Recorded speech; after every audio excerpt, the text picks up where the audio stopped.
ng ground pork, giniling. Kalahating kilo yan guys. Kaya ko dinamihan yan guys kasi may paggagamitan ako.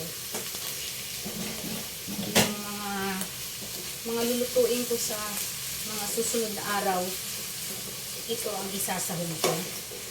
Isasahog ko na lang siya.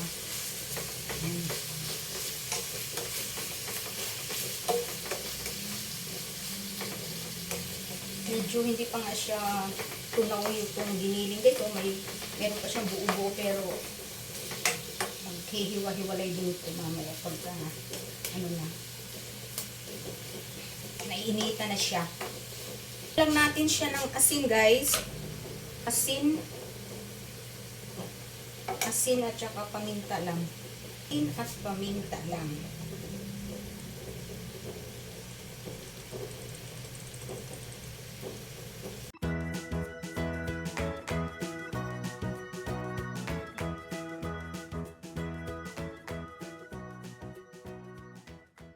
Yung baboy na ni pinrito kanina, asin lang ang nilagay ko dyan, tsaka paminta.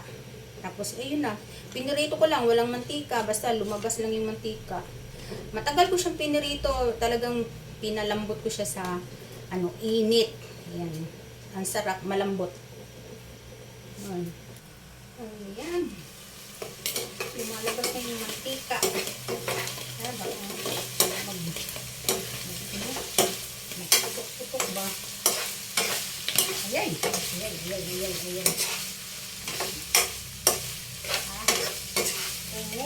Putok. Medyo pa-brownie ng konti natin guys. Para masarap.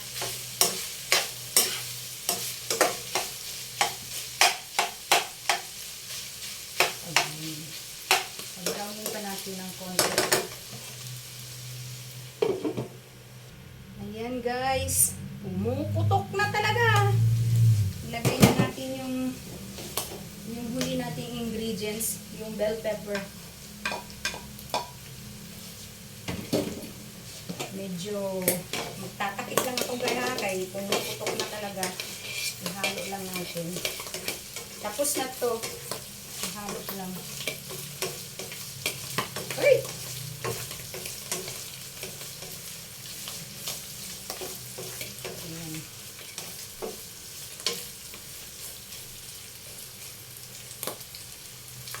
Ayan guys, tapos na.